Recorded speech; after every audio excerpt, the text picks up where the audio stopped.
Hello, my name is Dr. Gerald Tatzman, and I have no outside financial support for this project. Uh, the area we're going to address today is child development leading to the pursuit of virtues and the avoidance of vices. Now, optimizing social, emotional, moral, and cognitive development for all children is a goal towards which most individuals would agree is worth striving. Such an achievement would likely solve many problems that humankind confronts on a global basis. Examples of these problems include domestic abuse, avoidable enmities, some mental illnesses, crimes, wars, genocide, and others. Attaining benevolent mindfulness is a key result of any process leading to mature, healthy character development. At the same time, avoidance of insults that lead to selfish, malevolent behaviors is critical if human potential is to be optimized. This paper is meant to provide a roadmap to the process of fostering child development so that virtuous helping behaviors are the rule and vices actively avoided. At the end of the discussion, I am going to go over two flowcharts, one on benevolent mindfulness and the other on malevolent mindfulness, that go through the highlights of how each path in character development is followed. And of course, trying to emphasize the parameters that are important for traveling the path of benevolent development. Now, authoritative parenting. Experts generally agree that authoritative parenting is critical to the healthy mental development of children. With this type of parenting, confrontation with responsiveness characterize the approach to discipline. Confrontation involves identifying and counseling regarding misbehavior. At the same time, recognition and management of stress associated with misbehavior and certain life events is regularly attended to in order to prevent long-lasting adverse mental sequelae. Shaming, coercion, intimidation, and corporal punishment are not utilized as they are in authoritarian parenting. This is to avoid the toxic stress that is a product of preventable adverse childhood experiences. With authoritative parenting, the communication set up between parent and child leads to healthy interpersonal attunement that serves developmental progress. Unfortunately, authoritarian parenting often is passed from generation to generation. Adverse sequelae, including mental illness, and violent behaviors are often seen. For this reason, an active effort to break the cycle of authoritarian parenting and teach authoritative parenting is vital. The effort may start while couples are attending prenatal education classes. In societies where authoritative parenting is not the rule, a child development team may be organized to promote desirable parenting practices. Lastly, permissive and uninvolved parenting also needs to be avoided due to the lack of direction for desired behaviors associated with these parenting types. Now, addressing interpersonal attunement. With authoritative parenting, reciprocal communication between parent and child is established. In the newborn, this begins with on-face, eye-to-eye contact, especially during feedings. Later, it may involve reciprocal smiling, singing, talking lovingly to the infant in play activities before elementary communication with language is possible. The interpersonal attunement that develops describes how caretaker and child are responsive to one another's emotional needs, thoughts, and moods. When well developed, this interpersonal neurobiology involves a resonance where the thoughts, needs, and feelings of the other are regularly appreciated. Appropriate responses are often the result of such attunement and leads to the strengthening of the bond between caretaker and child. Now, addressing attachment. Imprinting describes a situation where a young animal comes to recognize another animal, person, or thing as a parent or other object of habitual trust, often shortly after birth. In humans, we usually use the term attachment to describe the trusting relationship that develops between child and caregiver. The trusting relationship strengthens over a period of months to years due to the ongoing interpersonal attunement with caregivers being responsive to the child's needs. In order for attachment to be successful, an initial bonding of love and tenderness the caregiver feels for the infant needs to occur. As Andrea Hollingsworth has stated, over time, secure, attuned attachments with other persons may enable us to love more and fear less, rendering us progressively more capable of sharing in the suffering of others and increasing the likelihood that we will take action to alleviate their misery. It is these secure attachments that allow caregivers, teachers, and mentors to influence the child's developing mindfulness or intrapersonal attunement.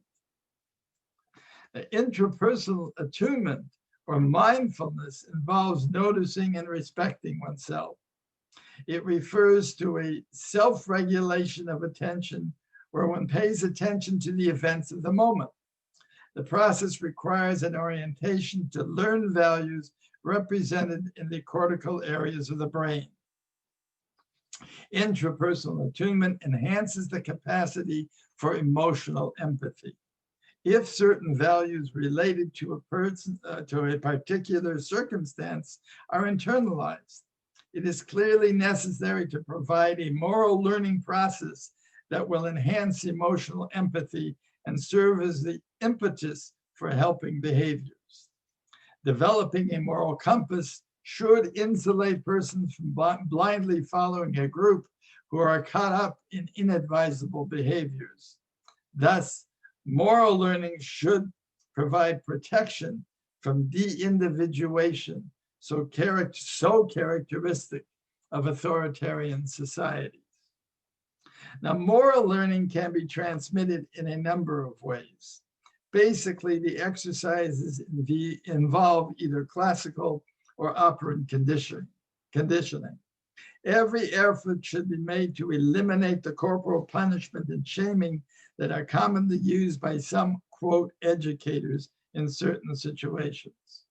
Such reinforcement often results in repressed fear and anger and serve as a well of energy waiting to be discharged on targets that may be established later by false narratives. Moral learning is taught by either dilemma ethics or plain moral facts, with several vehicles commonly used for such teaching. These vehicles include the modeling of caring behaviors, reading stories with a moral, and human relations programs for children. Moral decision-making that results from such learning becomes emotional, intuitive, and automatic when dealing with a familiar issue.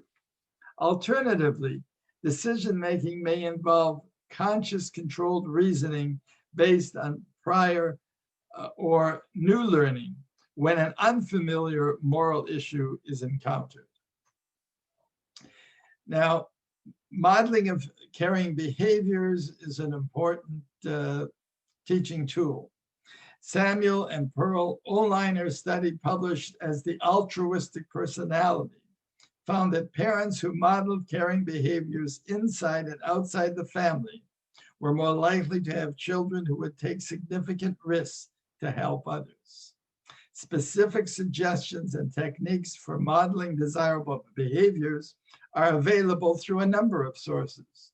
At healthychildren.org, suggestions include pointing out sharing among adults, showing ways to calm down, teaching children to express their feelings, and paying attention to good behavior. At classschools.com, suggestions for modeling involve doing good deeds, being patient in lines, respecting others and their property, and being a good loser. Other sites also contribute constructive ideas. Reading stories with a moral and that teach a lesson. Literacy is key to all learning. Early vocabulary growth comes with parents speaking frequently to their children, with their children. Brain growth is impaired when less words are spoken to children.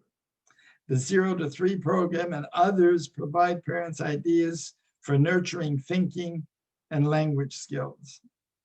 Unfortunately, across the USA, less than 50% of children are read to daily by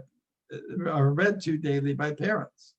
The Head Start program in the United States provided a vehicle for disadvantaged children to catch up. However, the program is inadequately funded and staffed to serve all of the many children in need. This lack of learning and impaired literacy in the early years may hinder the attempt to transmit plain moral facts through reading and telling stories. That is why promoting early literacy has the potential of enhancing the moral and social emotional development of children. There are many resources that caregivers and schools may use to promote moral learning as children mature. For the lessons to be appreciated and internalized, it is obvious that comprehension is mandatory. Now, human relations programs for children are very helpful in moral learning also. Individual differences and experience in human relations for children is an example of a compendium that outlines exercises at various grade levels to sensitize children to appropriate interaction with others.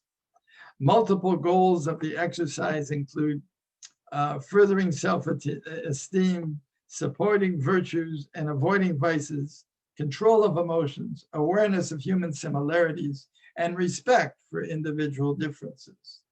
A number of resources are available to teach respectful human relations. Many school systems do an excellent job in this area. However, it should be emphasized that there is a degree of moral entrepreneurship in all these programs.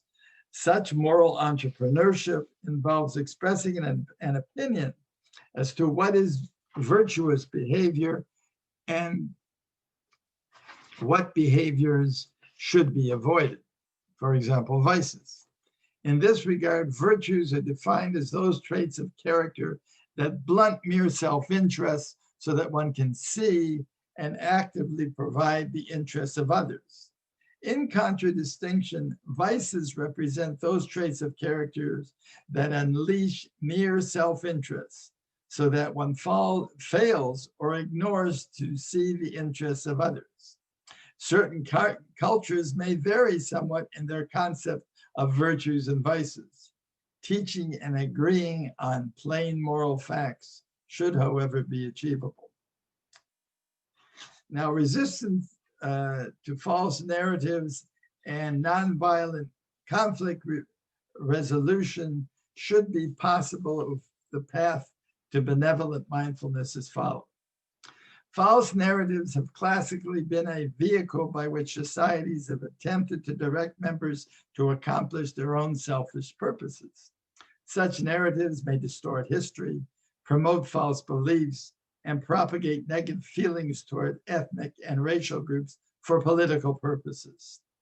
It is anticipated that healthy psychosocial development that includes authoritative parenting and moral learning will shield persons from internalizing these false narratives and contribute to resilience in stressful times. High levels of literacy developed through the educational process should further facilitate the process of, quote, reading between the lines. There are communication skills that include attentive learning, assertive statements, and clear opinions that are essential to the success of nonviolent conflict resolution. Human relations programs for children should provide the basis for the objective thinking required to reduce enmities that have developed. Now, emotional empathy refers to the vicarious sharing of emotions. The ability to feel the emotional states of others is based on the quality of interpersonal and intrapersonal attunement experienced during development. Dr. Helen Reese has developed the concepts of empathic concern and empathic capacity. It is secure, attuned attachment, modeled behaviors, reading stories with a moral, and human relations programs for children that contribute to enhancing emotional empathy. Unfortunately, interpersonal relationships marked by conflict, insecurity, and distrust can cause us to feel threatened emotionally, deregulated, and closed off to empathetic connection with others. There are many examples where recurrent maltreatment in childhood that results in fear and anger produces a stifling of emotional empathy. The presence of cognitive empathy, the ability to mentalize without emotional empathy, is characteristic of psychopathy, where ruthless persons use others as objects to satisfy their own selfish needs. Emotional empathy allows one to feel the suffering of others. Moral learning creates the impetus to care about such suffering. The result of feeling one's suffering and caring about it is the desire to relieve the discomfort. That desire we define as compassion. It is compassion that leads to helping behaviors that ultimately relieve the suffering. The propensity to work towards helping behaviors is clearly dependent on the quality of experiences during psychosocial development. Now, to summarize what we have outlined so far, we will look at the flow charts on benevolent and malevolent mindfulness later. But it is clear that optimizing psychosocial development is not a simple endeavor. If we are to achieve parenting for a peaceful world, significant initiatives are in order. Parenting orientation prenatally has been shown to be effective. Pediatricians can provide ongoing support to children and parents in the office if their services are readily available to all. Certainly, genetically transmitted conditions, mental disorders, congenital problems, and injuries require ongoing medical and community resources for the best outcome. The United Nations Convention on the Rights of the Child could provide a vehicle to further developmental education globally. There is much work to be done as the child advances through the school system. That work includes contributions from teachers, theologians, pediatricians, political leaders, and other community members who serve as role models for civility and responsible behavior. Indeed, it takes a village if psychosocial development of children is to be optimized. For progress to be made, countries need to provide the person power and financial resources to facilitate traversing the steps outlined in the flowcharts we're about to show. Prioritizing efforts to achieve such progress is a challenge for all societies. Now, the reference to my discussion today and the paper has now been published in the literature under the title of Child Development Leading to the Pursuits of Virtues and the Avoidance of Vices. And you can Google that if you attach my name Katzman, Katzman, to that. Now, I'm going to share the flowcharts with you. And first, we'll look at the flowchart for benevolent mindfulness. So here you see we start out with authoritative parenting. And of course, with authoritative parenting, there is a very good interpersonal attunement, the sharing of thoughts and feelings between the caregiver and the child. With ongoing attunement, a secure attachment is developed where there's a trusting relationship between the caregiver and the child. And this leads to emotional empathy.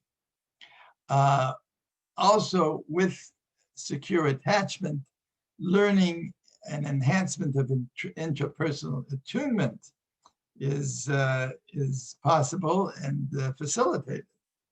And of course, this process is enhanced by the modeling of caring behaviors by the caretaker, reading stories, the moral and the teacher lesson, and human relations program for children, which of course can be done at home and also is, as I said, done very well in various school systems. So once this intrapersonal attunement develops appropriately with emotional empathy and moral learning, compassion also develops.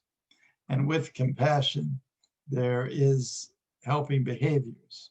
And of course, with the intrapersonal attunement, human relations program for children, the ability to think in an in-depth way and to comprehend what one is seeing and reading, resistance to false narratives hopefully will occur, and nonviolent conflict resolution will also follow. So that's the sequence of events that we've tried to outline as a skeleton for benevolent mindfulness. Now we're going to share the screen for malevolent mindfulness. And we've also, in the discussion, outlined how this seems to occur. I'll see if we can enlarge this a little bit.